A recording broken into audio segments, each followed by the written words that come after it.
My name is Eleanor Bates, and I never imagined I would live to see the day I'd bury my only child.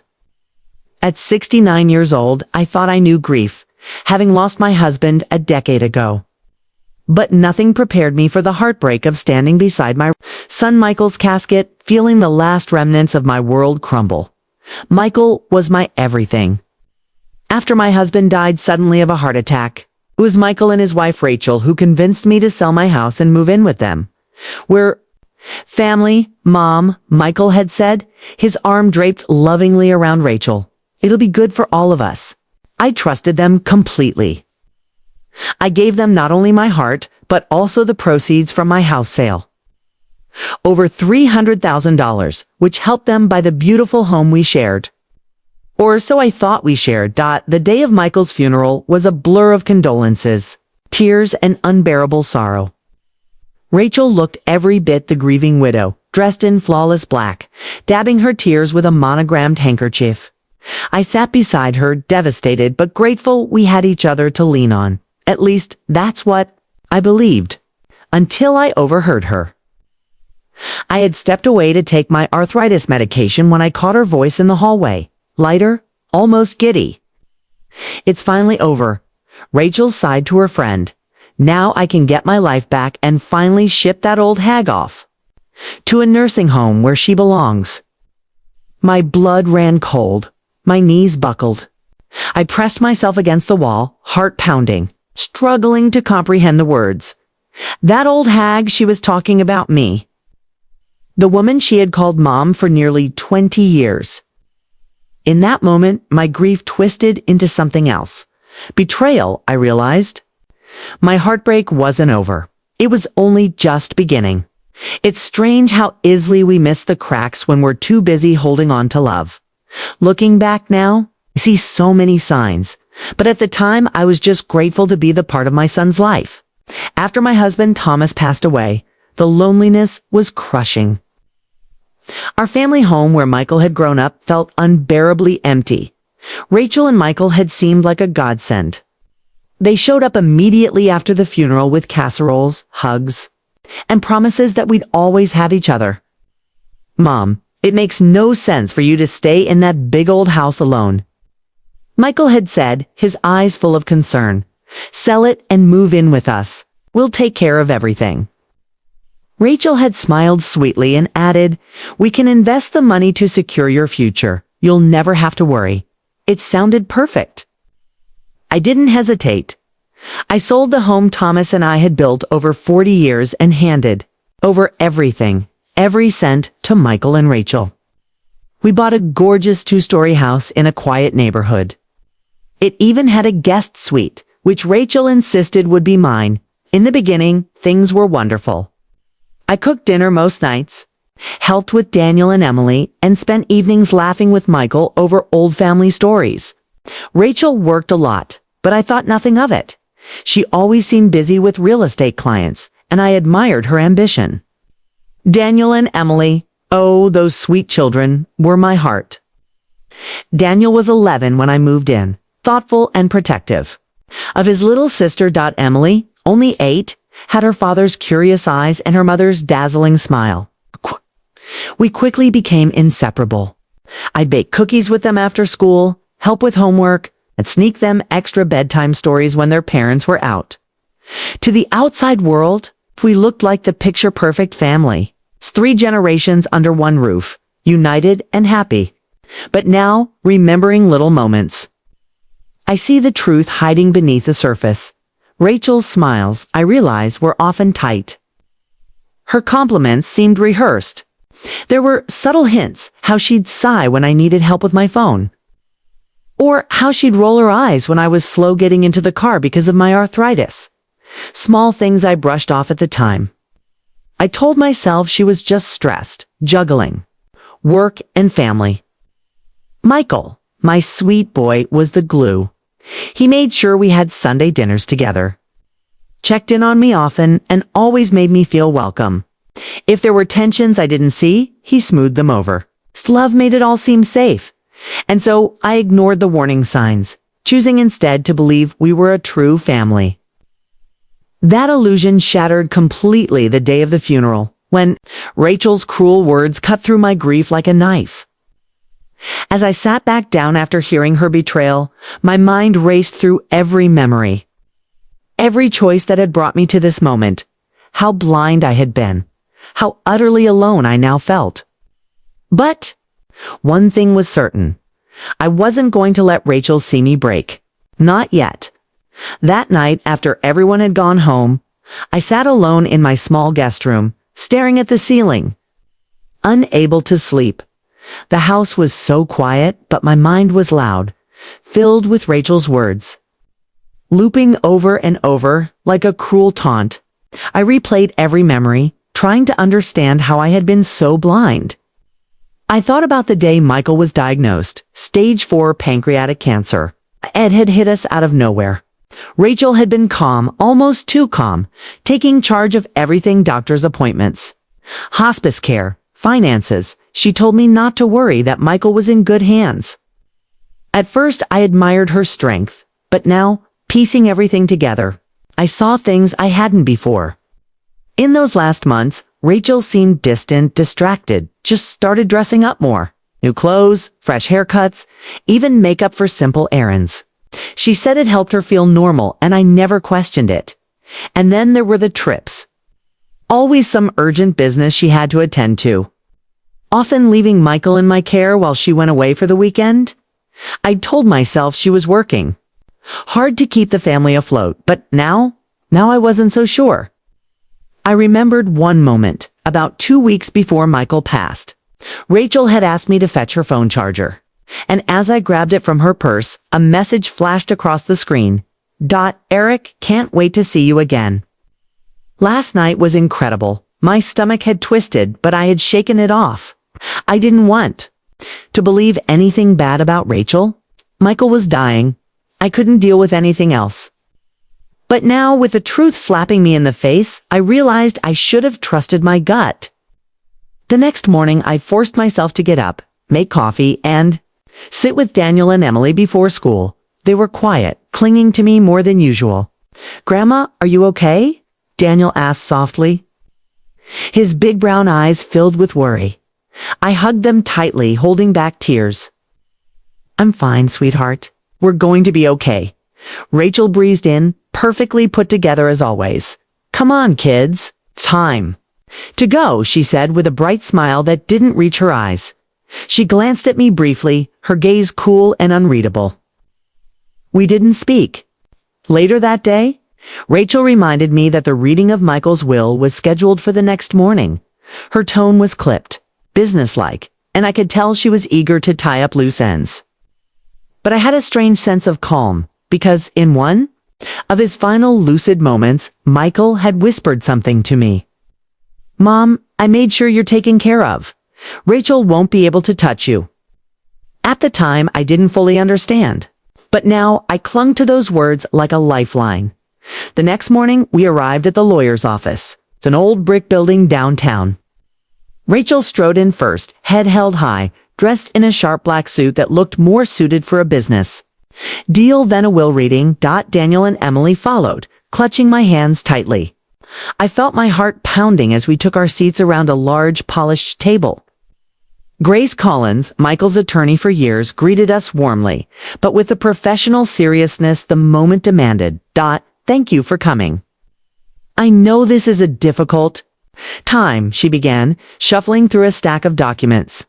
"Michael made some specific provisions in his will, and it's my duty to honor his wishes exactly." Rachel sat back in her chair, her legs crossed elegantly, eyes glittering with quiet triumph. I could almost hear her thinking, "Let's get this over with so I can move on." Grace looked directly at me before continuing. First, regarding the family home at 221 Maple Drive and the lake cabin at Blue Ridge, both properties are placed in an irrevocable family trust. With Eleanor Bates named as trustee, Eleanor retains the right to live in either property for the remainder of her life. Upon her passing, both properties will pass in equal shares to Daniel and Emily Bates. I heard Rachel's breath hitch. She sat up straighter, her face pale. "That's not possible," she said sharply. The house is in my name. Grace remained calm, unfazed. Michael transferred his interest in both properties to the trust 2 years ago. You signed the documents yourself, Mrs. Bates. The cabin was never in your name. It was purchased directly into the trust. Rachel's eyes darted wildly, searching for an argument, but there was nothing to say.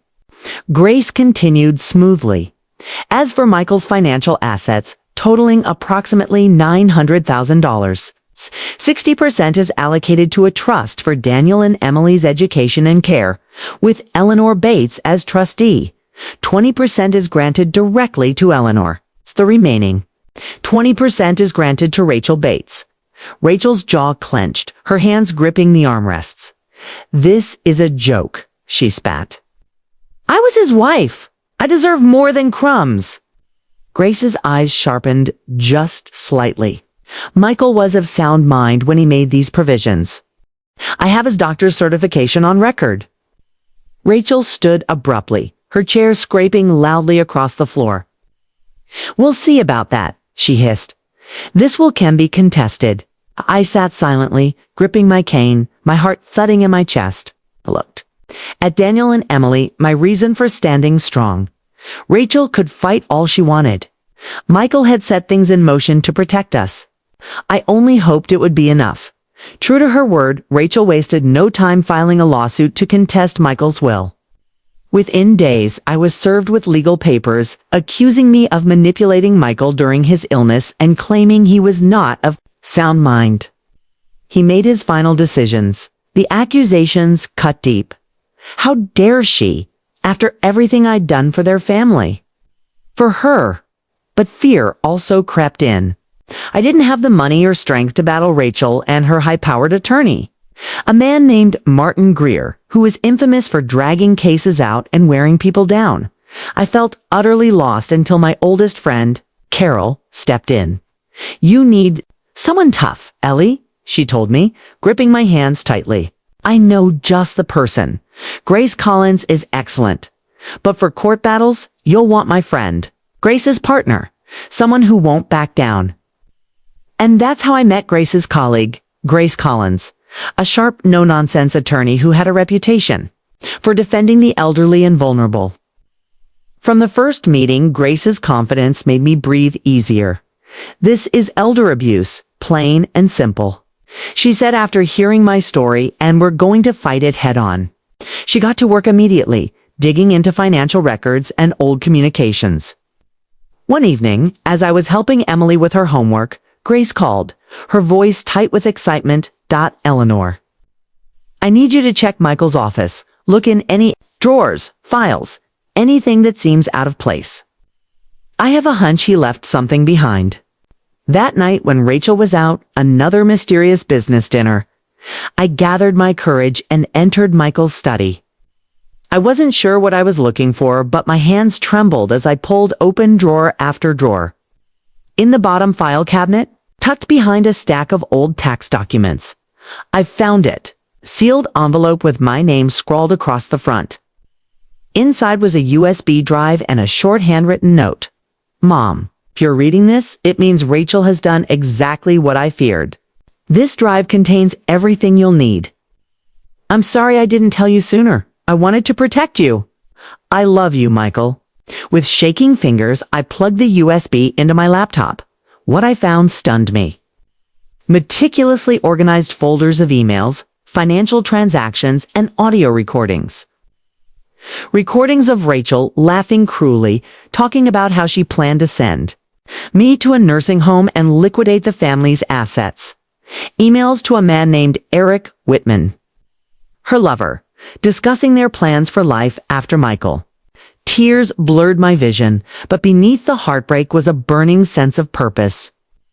Michael had been watching, had seen Rachel's true colors, and had done everything he could to shield us, even while he was dying. The next morning, I marched into Grace's office and handed her the drive. She plugged it in, brows furrowing as she scrolled through the files. This changes everything, she said quietly. We have her now. The courtroom was smaller than I expected, but it felt like the weight of the world hung in that space. I sat beside Grace, clutching my cane, while Rachel sat across the aisle. Dressed in an elegant navy dress, her expression ice cold. Martin Greer strutted around confidently, filing motions and objecting at every turn. But Grace was steady and unflappable. The highlight came when Grace called Eric Whitman to the stand. Rachel's head whipped around in shock as Eric entered, looking uncomfortable but determined. Under oath, he confirmed everything: their affair, their secret plans, and Rachel's repeated insistence that once Michael was gone, I would be out of the picture. Rachel's face turned ghostly pale. "You liar," she hissed across the courtroom, but the damage was done. Grace then submitted the recordings and emails as evidence, and the judge, an older woman named Judge Franklin, listened intently, her eyes narrowing with each cruel word Rachel had spoken. When it was my turn to testify, I took a deep breath, looked at the judge, and spoke from the heart. I told her about my love for Michael, my trust in Rachel, and the betrayal that had shattered my world. I kept my voice steady, for Michael, for Daniel, and Emily. By the end of the day, the courtroom was silent, the air thick with tension. Judge Franklin announced she would review the evidence and issue a ruling within the week. I left the courthouse, exhausted, but filled with something I hadn't felt in weeks: hope. The week that followed was the longest of my life. Every day felt like walking a tightrope, waiting for the judge's decision. While trying to keep things as normal as possible for Daniel and Emily, they were old enough to sense the tension, though. I did my best to shield them from the worst of it. Rachel, meanwhile, became a ghost in her own home. She slammed doors, barely spoke to the kids, and avoided me completely. The once polished veneer she'd worn so well had cracked wide open, revealing someone I barely recognized: a woman consumed by anger and bitterness. Then, on a bright Monday morning, the call came. Grace's voice was steady, but full of quiet triumph. "It's over, Eleanor." Judge Franklin ruled in our favor completely. The will stands as Michael intended. I let out a breath I hadn't realized I was holding. Tears welled up, but this time they weren't just from sadness, relief, vindication, and an overwhelming sense of gratitude washed over me. "Thank you, Grace," I whispered, my voice breaking. "Thank you for helping us hold on to Michael's legacy." That afternoon, Rachel packed her things. There was no dramatic farewell, no parting words.